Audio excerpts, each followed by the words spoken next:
네, 반갑습니다. 오늘 이제 중국사 마무리 한번 해보고 싶은데 저번 시간에 제가 1시간 정도면 끝날 거다라고 얘기했던 것 같은데요. 아마도 1시간 정도면 끝낼 수 있는데 어쩌면 조금 더 나갈 수도 있거든요. 그래서 1개나 아니면 2개 정도 더 하면 진짜 마무리할 수 있을 것 같아요. 우리의 시험이 정말 다가왔죠. 다가왔기 때문에 빨리 끝내도록 하겠습니다.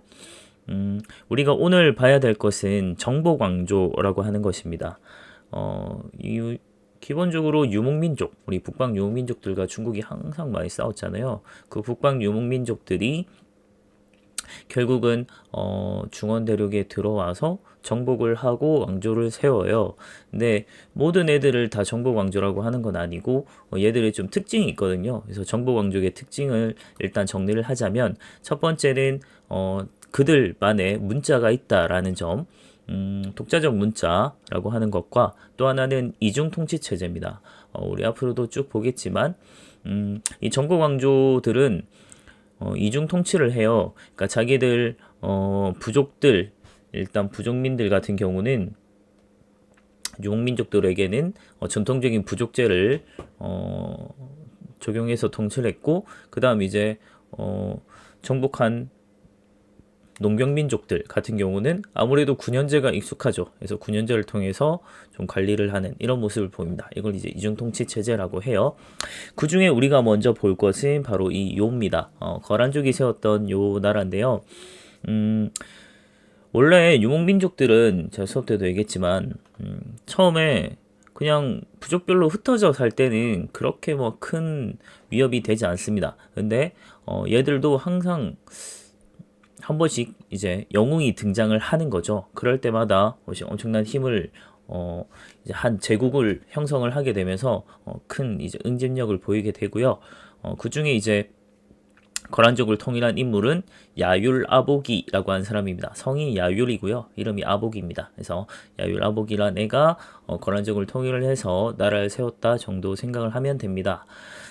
거란 문자 사용했고요. 그리고 화북의 연운 16주.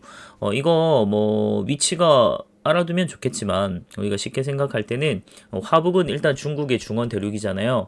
그러니까 연운 16주는 이 만리장성은 유목민족들을 방어하기 위한 시설이잖아요. 근데 그 울타리 안으로 들어와서 16개의 줄을 차지했다는 겁니다. 그러면서 송과 직접적으로 대립을 했던 애가 바로 요라고 보면 되고요. 마찬가지로 이중통치 체제를 했다. 그 다음 이제 서하 같은 경우는 탕구투족이 세운 제국인데 비단길의 동서무역로를 장악하면서 중개무역을 했던 애들입니다. 얘들은 티베트 동이라고 보면 되고요. 결국 이제 점점 이제 다가오던 이제 칭기즈칸에게 멸망당했던 그런 제국입니다. 그 다음은 이제 여진족. 여진족 같은 경우는 되게 욕 같네요. 여진족 같은 경우에는 아구타, 뭐 아골타라고도 하고요, 아구다라고도 하는데 어쨌든 아골타라고 생각을 합시다. 자, 이 사람이 이제 부족을 통일하게 되면서 이제 이 금이란 나라를 차지하게 됐고요. 처음에 이 형성되는 과정을 보면 조금 이걸 봐야 됩니다. 처음에는 이런 상태였어요. 우리 한반도엔 고려가 있고, 그리고 중원대륙에는 원래 송이 있는 상태고요. 그리고 점점점 이제 거란이 처음에 부족을 통일하고 요 제국을 세우면서 엄청난 힘을 기르던 때입니다. 그리고 서한은 이렇게 있었고 이런 상태였는데 이제 거란이 전체적으로 압박을 하게 되거든요. 요 나라가 그 상황에서 이제 요 고려의 위쪽에서 이 동북 지방에서 여진 이 아구타가 이제 힘을 길러서 금이라는 나라를 세우게 됐고요. 그러면서 이제 송 입장에서는 이 요를 견제하기 위해서 이제 금이랑 힘을 합치게 된 겁니다. 그래서 같이 합심해서 요를 쳤는데 문제는 요렇게 친 공간을 금이 다 차지해 버리게 되는 거죠. 그래서 결과적으로는 금의 힘을 엄청나게 키워준 상황이라고 보면 되고 점점 이제 뻗어져 나가고 있는 상황이었습니다. 그래서 결국은 이 금이 이 송을 몰아내고 이 중원 대륙을 차지하게 되는 거죠. 그래서 송은 내려가서 남송이 되는 이런 상황이었고, 자, 그 과정에서 이제 몽골이 점점 서쪽에서 부족을 통일하고 다가옵니다. 바로 테무친이라고 하는 칭기즈칸이죠. 그래서 다가와서 서하를 먹었고요. 자, 남송 입장에서는 또 한 번 엄청난 실수를 하게 됩니다. 금을 당장에 이 금을 쳐야 되니까 금을 치기 위해서 몽골이랑 또 손을 잡고 금을 쳐요. 그래서 결국은 물리쳤는데 문제는 몽골이 다 이 넓은 엄청난 대륙을 차지하게 된 것이고요. 그 몽골이 결국은 남송까지 치면서 먹어버리고 중원을 차지하고 원이라고 한 나라를 세우게 되는 것이죠. 그래서 이 과정을 우리는 볼 겁니다. 자, 다시 돌아가서 그런 상황이에요. 그래서 여진 같은 경우도 금 같은 경우도 여진 문자 썼고요. 이중통치 체제 하다가 결국은 멸망을 당했다 정도 받으면 됩니다. 그 다음 몽골 제국은 앞서 봤듯이 테무친이 몽골 제국을 부족을 통일했죠. 그래서 칭기즈칸 위대한 군주 이런 뜻입니다. 이게 몽골 같은 경우는 우리가 그냥 하나의 뭐 민족이나 뭐 하나의 부족이나 이렇게 생각하는 경우가 많지만 몽골 안에도 굉장히 많은 여러 부족이나 여러 민족이 섞여 살았다 정도 생각을 해야 될 것 같아요. 그리고 손자 쿠빌라이 칸 때 이제 아예 다 차지하고 중국 대륙을 차지하고 원이라고 한 나라를 건설하게 된 것이고, 그 외에도 이제 몽골은 어마어마하게 넓은 유라시아 대륙 거의 전체를 먹었다라고 보면 되겠죠. 그 중에 이제 쿠빌라이 칸이 원이라고 한 나라를 중국에 세운 것이다 정도 생각을 해야 됩니다. 그래서 베이징으로 전도했고요. 남송을 아예 정복해버렸죠. 그래서 이 과정이 이렇게 되는 거죠. 자, 그래서 이제 원나라를 한번 보겠습니다. 자, 원나라 같은 경우는 서민 문화가 좀 발달했어요. 그래서 작극이나 뭐 서민 문화 좀 발달했고요. 라마교라고 하는 뭐 일종의 티베트 불교 같은 건데 이런 게 조금 유행을 합니다. 왕실 중심으로. 그리고 이슬람교와 가톨릭교 등 다양한 종교가 공존했던 우리 생각보다 원나라도 굉장히 개방적이고 많은 문화들을 좀 받아들이는 그런 국제적인 문화가 있었다 정도 생각을 해야 되고요. 그리고 원의 통치 방식이 조금 특별했는데 대정복에 협력한 정도에 따라 민족을 차별 대우했습니다. 그러니까 이걸 몽골 제일주의 정책이라고 얘기를 하는데요. 젤위가 1.5%밖에 안 돼요. 몽골인이고 생목인이 눈 색깔이 다른 눈목자거든요. 눈 색깔이 다른 사람이다 이런 뜻인데, 대체로 이제 서역 뭐 페르시아인이나 위구르나 뭐 이런 이슬람 교도들이라고 보면 되고요. 얘들이 아무래도 일찍이 이제 몽골 애들한테 길잡이 역할도 좀 해주고요. 지리나 워낙 무역이나 이런 게 능통했기 때문에 그런 걸 통해서 몽골 애들에게 굉장히 협력을 많이 해줬죠. 그리고 이 몽골이 사실 이런 대제국을 운영할 경험이 없었기 때문에 그런 행정적인 실무를 담당하는, 그러니까 재정 경제를 담당하면서 이 몽골인이 이 대제국을 이제 운영하는데 엄청난 역할을 했던, 행정 실무를 담당했던 애들이 생목인이라고 보면 됩니다. 자, 그리고 그 밑에 한인은 뭐 정복당한 사람들이요. 여진, 거란, 뭐 고려도 포함되고요. 금지배알의 한족 이런 애들이 해당이 되는 거고, 끝까지 버텼던 남송 애들은 남인이라고 해서 인구수는 가장 많이 차지하지만 가장 멸시받았던 애들. 가장 최하 측민으로 차별받았다 정도 생각을 하면 되겠습니다. 자, 그리고 이 몽골이라고 하는 이 나라는 이 애들은 정말 대영 제국을 제외하고는 가장 넓은 제국을 형성했던 애였기 때문에 동양과 서양을 완전히 연결시키는 역할도 해버렸죠. 그래서 동서교역망을 통합하는 역할도 했고요. 그래서 유라시아 전체를 이어주는 대규모 육상 교통로를 완성합니다. 그 중심에 있는 것이 바로 역참이에요. 그래서 역참은 우리 기차역에다가 숙박시설이 함께 되는 거다라고 생각을 하면 되거든요. 그래서 교통의 요지에 약 40km 정도마다 다 설치를 해요. 그러니까 이 유라시아 전체가 얼마나 넓은 영토예요. 근데 거기에 요지 해당되는 곳마다 40km마다 설치를 해서 거기에 이제 역참이란 걸 두고 요게 이제 관리를 같이 두면서 뭐 관리가 이동하는 것도 필요하고요. 그리고 군대도 뭐 이동할 때 뭐 상인 서양 선교사들이 왕래할 때 요 말과 숙식을 제공해 주는 겁니다. 무료예요, 심지어. 국가의 복지입니다, 복지. 그래서 기차역 당시에 기차에 해당되는 게 교통수단이 말이니까 이 말이 쉬어가는 그런 곳이기도 하고 사람도 쉬고 그리고 밤이 깊었으면 또 자야 되잖아요. 그래서 자기도 하고 또 밥도 주고 그래서 그런 엄청난 휴게소 역할도 하는 것이고 또 기차역 역할도 하는 그런 곳입니다. 그래서 굉장히 중요한 것이 이 역참이에요. 그래서 바닥 일반 육로는 이제 이렇게 역참으로 연결이 됐다면 또 이제 바닷길도 막 연결시키고 했는데 물길 거는 이제 대운하 대운하는 이미 숲대 있었지만 그걸 또 정비하는 역할들을 좀 했고요. 그래서 이때 세계적인 무역항이 막 번영하기도 합니다. 정말 많은 사람들이 왕래를 했을 거 아니에요. 그래서 많은 교육 활동이 이루어졌고요. 그래서 결과적으로 뭐 땅으로 바다로 또 뭐 강으로 이런 식으로 해서 유라시아 대륙이 정말 하나의 교역권으로 통합하는 데 있어서 어마어마한 역할을 했던 세계사적으로 굉장히 큰 역할을 했던 것이 바로 또 몽골이라고 하는 이 애들이죠.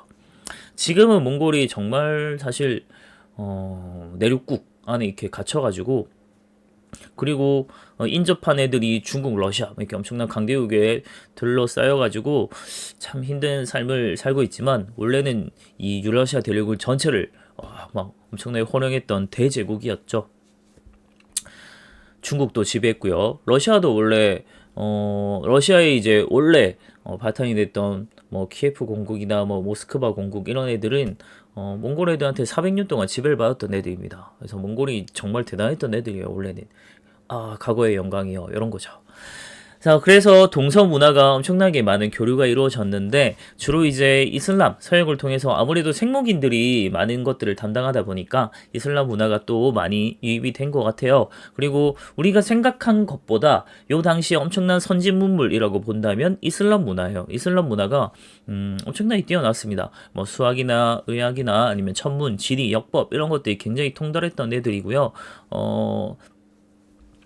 이 역법, 그러니까 역법 중에서 이제 회회력이라고 하는데 이슬람역을 얘기하는 거예요. 그래서 요거에다가 이제 참고해서 원이 수시력이라고 하는 걸 만들었고요. 그래서 이런 역법도 굉장히 발달돼 있었다. 그리고 많은 서양 선교사들이 방문을 하게 되면서 가톨릭 교회가 설립되기도 했고요. 몽골하고 뭔가 가톨릭 교회 성당이 있다는 게 조금 매치가 잘 안 될 것 같긴 한데 그래도 설립이 됐고요. 엄청나죠. 몽골 제국의 주요 교통로를 보면 일본도 보이고요. 그리고 한반도도 보이죠. 수도 베이징 에서 출발해서 저기 제네바 이탈리아죠. 이거 이집트 카이로 뭐 이렇게까지 갑니다. 그 아프리카 대륙 저기 페르시아만 그냥 다 거쳐갔고요. 그리고 유럽까지 간 거니까 어마어마한 대 교통로 그리고 대문화 교류가 이루어진 것이다 이렇게 봐야겠죠. 자, 그럼 이제 명청 보면 딱 끝낼 수 있겠네요. 다행히 이번에 한 번에 끝낼 수 있을 것 같습니다.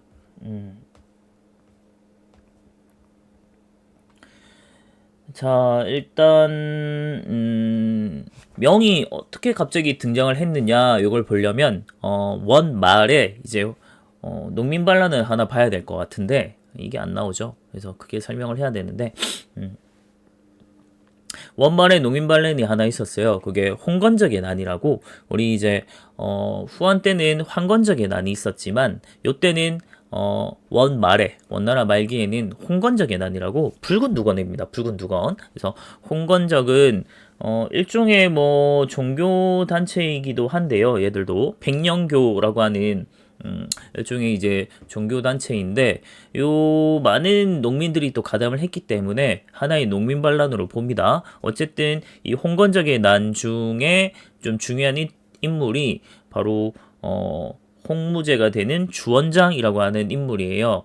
이 주원장이라는 사람이 어찌 보면 되게 한을 세웠던 유방이랑 되게 비슷한 그런 스토리를 갖고 있는 사람이거든요. 그래서 지방에서 그냥 평민 출신이고 거의 뭐 거지처럼 살고 있다가 이 백년교도에 가담을 해서 이제 홍건적이 됐다가 2인자로 올라서 결국은 원을 몰아내고 이제 명을 세웠던 인물인데, 우리 이게 조금 일반적인 농민 반란이랑 좀 다른 점은 원나라 밑에서 굉장히 핍박받고 차별받던 애들이 바로 한족이었잖아요. 한족. 중국의 원래 민족인 한족.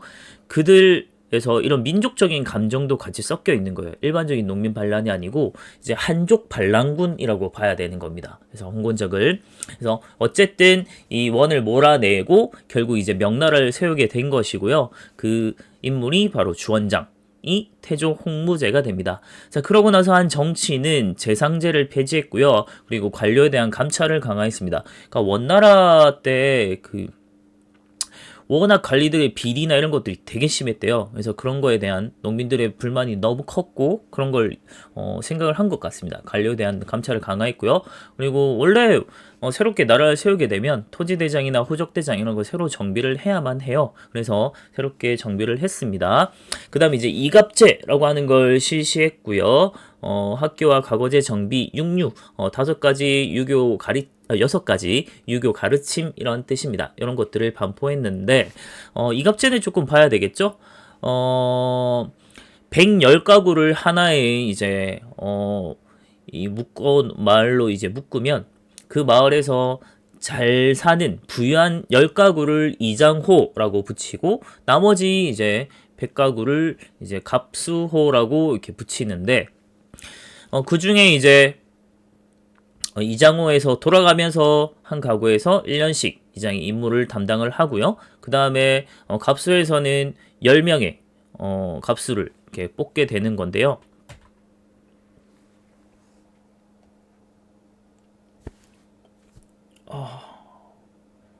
뭐지?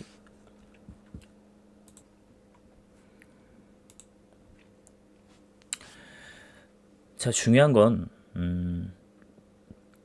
이갑제 자체보다는 우리가 생각해야 될 것은 이갑제가 왜 필요했는가, 왜 했는가를 좀 알아야 되는데요. 관리들이 이제 부정부패가 너무 심했다고 했잖아요. 그래서 자체적으로 좀 세금을 징수할 수 있는 제도를 만든 것이거든요. 그래서 이갑제는 최초의 지방자치적인 세금 징수 제도다라고 하는 점에서 굉장히 의미가 있습니다. 그리고 네, 육류는 뭐 이런 게 있었어요. 육류. 부모에게 잠시만요. 자, 부모에게 효도하고 순종하라. 그리고 우더른을 공경하라. 그리고 향리에서 이웃과 화목하라. 그리고 자손을 교육하여 잘 깨우치게 하라. 각자 맡은 바 생업을 열심히 하라. 금지한 일을 어기지 마라. 그러니까 하지 말라 한 거 하지 말고 열심히 살아라. 뭐 이런 거죠. 남들하고 잘 지내고 효도하고 흔하게 할 수 있는 뻔한 얘기입니다. 뻔한 게 잘 안 되니까 문제죠. 그 다음에 명의 번영과 세태. 명 본 지 얼마 안 됐는데 금방 우리 항상 그렇죠. 건국된 지 얼마 안 됐는데 멸망을 함께 보게 됩니다. 참 그렇죠. 아주 긴 시간인데 우리 너무나도 축약돼서 막 정말 필요한 거다라고 하는 것만 뽑아서 보고 있다 보니까 너무나도 이 역사라고 하는 긴 시간이 아주 짧게만 느껴지는 그런 느낌이 있습니다. 어쨌든 전성기를 이뤘던 사람은 영락제라고 하는 사람이고요. 베이징으로 천도를 했고요. 그리고 몽골 원정하고 베트남 복속하고 엄청나게 영토를 넓혔던 인물이기도 하고요. 그리고 정화의 항해를 통해서 엄청나게 많은 나라들을 조공책봉제로 그런 체제를 갖춰갔던 것입니다. 그러니까 대항해 시대보다 뭐 신대륙의 발견 이런 거보다 훨씬 앞섰고 훨씬 큰 규모로 정말 많은 나라들을 정복이 아니죠. 항해를 했고 아프리카까지도 진출했던 그런 명나라인데 또 불구하고 유럽과 달리 굳이 뭐 점령하지 않았죠. 그래서 그냥 자기들의 우리가 대국에서 왔다 이런 걸 좀 인정을 받고 조공을 바치고 뭐 책봉을 하는 이런 관계로 좀 했고요. 그 다음에 황관들이 워낙 많이 설치다가 정치기에 문란해지고 그리고 외구도 침입했고요. 몽골도 침입하고 이러면서 가중한 세금 또 이런 농민 반란으로 항상 멸망하잖아요. 그래서 이때 일어났던 건 이자성이라고 하는 애가 주대에서 농민 반란이 일어났고요. 얘가 막 나라도 세우고 막 했었습니다. 근데 요거 진압하려고 결국 이 명조정에서 얘를 진압하려고 청군을 끌어들여요. 그래서 청군이 너무나도 쉽게 장성을 넘어서 들어오게 되고 그러면서 이제 얘들을 진압하고 나서는 아예 명까지 멸망시키고 자신들의 나라를 세워버리죠. 그게 바로 청이라고 보면 되겠습니다. 자, 그러면 청 한번 볼 텐데요. 처음에는 후금이라고 봐야겠죠. 그래서 만주족의 누르하치가 전 여진족을 통일했고요. 멧돼지 가죽이죠. 그래서 태조가 된 인물이고 처음에 이름은 후금이라고 했습니다. 그 전에 여진족이 세웠던 금이 있었죠. 그걸 이제 계승한다는 의미가 있는 것 같고요. 그랬다가 이제 태종 때 되어서 홍타이지 되어서는 몽골도 공략하고 이름을 바꾸게 됩니다. 청으로 이름을 바꾼 후에 조선까지 침략했던 것이 이제 태종 때 해당이 되죠. 요때 조선이 엄청나게 발립니다. 정말 발리죠. 자, 그런 청의 엄청난 전성기를 이끈 사람은 바로 강희제부터 시작해서 옹정제, 걸륭제의 3대 130여 년간에 해당이 되고요. 요때를 뭐 강희제, 걸륭제 앞글자 따서 강건성세 뭐라고 부르기도 하고요. 태평성대라고 얘기를 하고요. 워낙 이제 잘 나가던 때라서 만주족이 엄청나게 잘 나가던 전성기다. 그래서 팍스 만추리아라고 부르는 때가 요때이기도 합니다. 그래서 오늘날 중국의 영토 대부분을 확보한 게 거의 요때라고 보면 되고요. 지금의 뭐 신장 위구르 자치구 그리고 뭐 시장 자치구 뭐 네이몽구 요런데 그리고 러시아랑까지 국경 확보하고 뭐 대만 지역까지 먹고 이런 게 했던 게 다 요 청 때예요. 그래서 오늘날 중국의 영토 대부분 확보한 때이기 때문에 중국에 있어서는 이 청이라고 하는 나라는 자신들에게 있어서 어마어마하게 중요한 역사를 갖고 있는 거죠. 그래서 저 만주족 오랑캐 역사 이렇게 치부해버리면 자신들의 역사가 사라지는 참 애매한 상황이 됐겠죠. 자, 그리고 이 통치 방식은 강압책과 회유책을 병행했습니다. 소위 말하는 당근과 채찍이라고 하는 정책이죠. 말 잘 들을 땐 당근 막 줬다가 말 안 들으면 채찍으로 막 때리고 이런 거에 해당이 되는 것인데 아마도 이것은 몽골 제일주의에 의한 역사적인 교훈을 아마 적용한 것이 아닐까 싶습니다. 몽골 같은 경우는 당근보다는 채찍만 주로 주는 경우였다면 청 같은 경우는 당근도 줬다가 채찍도 줬다가 이제 이런 식으로 그런 한족들의 반발을 좀 무마시키려고 했던 그런 정책적으로 좀 나타나는 거죠. 자, 강압책을 좀 보면 일단 변발을 변발 다 시켜버립니다. 이 왜 그런 자기들의 문화인 변발을 좀 구분을 안 하려고 한 건지 뭔지 그래서 변발을 좀 강요했고요. 그리고 청에 대한 비판을 한다든지 뭐 이런 거에 대한 걸 당연히 못 하겠겠죠. 그런 건 너무나도 당연한 일이고 그리고 중화 사상을 금하게 됩니다. 중화 사상 자체가 한족 중심으로 나머지는 다 오랑캐 이런 거에 대한 이제 사상이다 보니까 그런 거 못하게 하는 거죠. 결과적으로는 청에 대한 비판이나 이런 게 좀 비슷한 맥락이라고 볼 수 있습니다. 그다음 그대로 채찍만 하면 안 되니까 또 해책을 병행을 했는데 한족의 제도를 좀 인정을 해줬고요. 그리고 좀 원래 문화도 좀 존중을 해줬고 그리고 과거제를 통해서 한족도 관리로 같이 등용을 해요. 요걸 이제 만한병용제라고 해서 만주족과 한족을 관리를 똑같이 이제 등용해주는 이런 것들을 했습니다. 그리고 뭐 이런 걸 통해서 하다 보니까 아무래도 이 청 제국이 오랫동안 좀 유지될 수 있지 않았나 이런 생각이 드네요. 자, 그다음 명청 이 시대는 경제 사회를 함께 엮어서 한번 보려고 하는데요. 비단 뭐 면포 생산 이런 것들이 굉장히 증가가 됐고 이때 뭐 도자기도 엄청나게 대량으로 생산했고 대체로 다 수출품들이죠. 그리고 광저우 이런 데는 철 생산이 엄청나게 유명한데 이런 것들이 이제 유럽, 일본으로 수출되면서 세계의 은이 대량으로 유입되게 됩니다. 그러니까 중국이 요 당시 때 정말 어마어마했대요. 이 명나라 때 생산한 철만 해도 우리가 영국이 산업혁명 당시 그때 막 철 생산을 막 하면서 이제 엄청나게 산업혁명을 하고 결국 유럽을 제패하게 되는 그런 거잖아요. 근데 중국이 이때 생산한 철만 해도 이미 산업혁명을 뛰어넘었다고 하니까 중국은 어쩌면 명때 이미 산업혁명까지 다가갈 뻔했죠.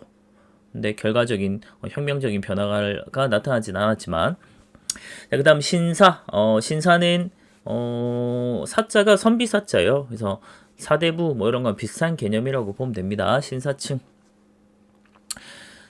등장하면서 백성교화, 뭐 세금 징수 역할을 담당했고 명청대의 사회 지배층이 해당이 됩니다. 그다음 새로운 학문이 등장을 하는데 명나라 때는 양명학, 명양명 이렇게 명 나오죠. 그래서 연결시키면 될 것 같아요. 그래서 지행 합의를 강조했습니다. 아는 것과 행하는 것을 일치시켜라 이런 말이죠.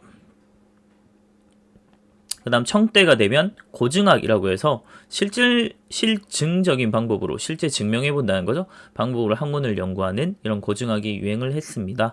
이런 것들이 나중에 조선에 넘어오면서 좀 조선에선 실학이라고 하는 게 발달하기도 합니다. 다음 서민문화 역시 발달했고요. 연극 같은 게 엄청 많이 됐고 뭐 수호전, 삼국지 연의, 홍루몽 이런 것들 서민 소설이 엄청나게 유행을 했다고 합니다. 우리가 지금 알고 있는 나간중의 삼국지 연의 이런 것들도 명나라 때 지어진 거기 때문에 사실 한나라 때 역사를 다루기에는 사실 좀 틀린 부분이 많이 있겠죠. 그리고 서양 문물이 엄청나게 많이 전래됩니다. 명이 원래는 해금, 바다를 이제 묶는 이런 정책을 하고 있었는데 중기 이후로 좀 해금 정책을 좀 완화시켰고 그래서 유럽의 선교사들을 통해서 크리스교, 기독교죠. 그래서 수학이나 천문학, 지리학 이런 것들 서양 학문이 많이 소개가 됩니다. 그래서 세계관이나 이런 것들이 많이 넓어져요. 그리고 예수의 선교사인 마테오 리치라는 사람이 천주실이라고 그러니까 성경을 이제 한자로 이제 번역한 거죠. 이런 것들도 막 들여왔고요. 그리고 독일인 선교사 아담 샬이 들어와서 역법, 그러니까 달력이나 대포 제작 기술 이런 것들도 전수해줬고 베이징에서 천문대를 직접 운영하기도 했습니다. 그래서 이런 것들이 많은 부분에서 좀 발달하게 되었다라고 보면 되겠습니다. 이렇게 하면 끝이에요. 수고했습니다.